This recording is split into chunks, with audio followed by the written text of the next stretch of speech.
ආයුබෝවන්. ඔන්න විෂයමාලා අලුත් වෙනවා. විෂයමාලා අලුත් වෙනවා කියන එකට බිල්ලමවන්න එපා. විභාග ක්‍රමයක් නැහැයිලු. අපේ ළමයින් ඔය ගේම් කරන්නේ කොහොමද? ඔන්න ඔය වගේ හරි භයානක කතා ටිකක් එළියට ආවා. ඕක අහගත්තු දෙමව්පියෝ මටත් කතා කරලා ඇහුවා මොකද්ද මේ වෙන්න යන්නේ කියලා. මං කිව්වා තව මං හරියට දන්නේ නැහැ. හරියටම දැනගෙන කියනකන් ඉන්න කියලා. ඔන්න දැන් හරි. දැන් දැනගත්තා. මොකද වෙන්නේ? අලුත් විෂයමාලා හඳුන්වා දෙන සෙමිනාර් වලට ගියා. දැන් මං දැනගෙනයි කියන්න යන්නේ. දැන් ඔන්න අපි සුබවාදීව හිතමු. කිසි බිල්ලෙක් මෙතන නැහැ. මොකක්ද දන්නවද? 2026 6 වසරට එන දරුවෝ. ඔන්න ඔයගොල්ලොන්ට තමයි ඉස්සෙල්ලාම මේ අලුත් විෂයමාලා උගන්වන්න පටන් ගන්නෙ. හැබැයි ඉස්සෙල්ලාම අලුත් O level ලියන්නේ මේගොල්ලෝ නෙමෙයි.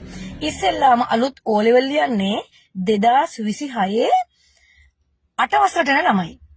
ඒ අය 2027 9 වසරටත් යනවා.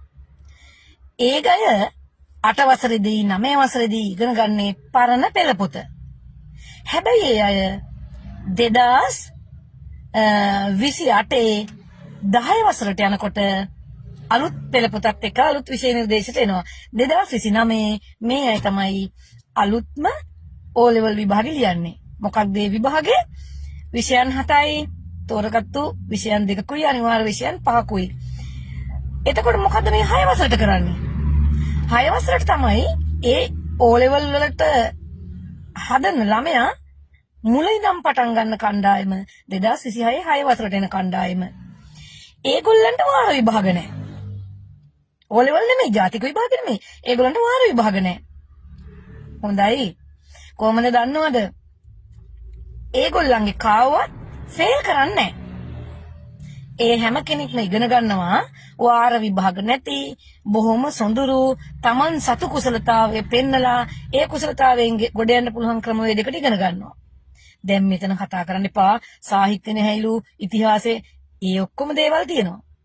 ඒවට වැඩිපුර කැමති නම් තව වැඩිපුර ඉගෙන ගන්න අවස්ථාවක් තියෙනවා. එතකොට තිබුණු විෂය කොටස් අඩු වෙලා අම්මෝ අපේ ළමයින්ට දැන් ඉස්සර වගේ එහෙම එකක් නැහැ. ඉගෙන ගන්නවා. අර අපි චූටි කාලේ මම චූටි කාලේ නම් කියපු දෙයක් නේ පොත් බෑග් එක බර වැඩි කියලා. පොත් බෑග් එක බර වැඩිත් නෑ. විෂයමාලාවේ තියෙන්න ඕනකම තියෙන දැනුම පරාසය ඒක හිග වෙලක් නෑ. තරංගකාරීත්වය හිග කරලා තියෙනවා. ළමයි හලන ප්‍රතිපත්තිය නැති කරලා තියෙනවා. කිසි ළමයෙක් ෆේල් වෙන්නේ නෑ. හැමෝම පාස් වෙනවා. අලුත් ඉගෙන ගැනීමේ තියෙන්නේ මොකක්ද? නවීන තාක්ෂණ මෙවලම් එක්කලා ඒ අය ඉස්සරහට යනවා. ඒ කොහොමද දන්නවද? ඒ අය පරණ පාඩම් පරණ සිලබස් ඉගෙනගෙන ඉවරලා රස්සාවල් හොයන්නේ නැහැ.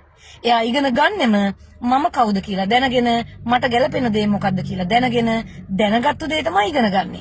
ඒක ඉගෙනගෙන ඉවර වෙනකොට පාසල් අධ්‍යාපනය ඉවර වෙද්දිම උපාධිධාරියෙකුටම එළියට යන්න පුළුවන්කම තියෙනවා. එයා තමන්ට පුළුවන් ක්ෂේත්‍රයේ ප්‍රවීණයෙක් වෙලා එළියට යන්න පුළුවන්කම තියෙනවා. ඉතින් අහන්නකෝ ඔය පහුගිය කොරෝනා දවස්වල එක රටවල් වල අධ්‍යාපන ක්‍රමවේද කිය මේ අධ්‍යාපනයේ උඩු යටිකුරු කරන ලිපි දැම්ම නේද?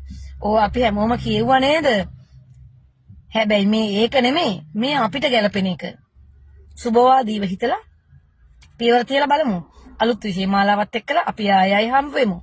සියලු දෙනාටම සුබ දවසක්.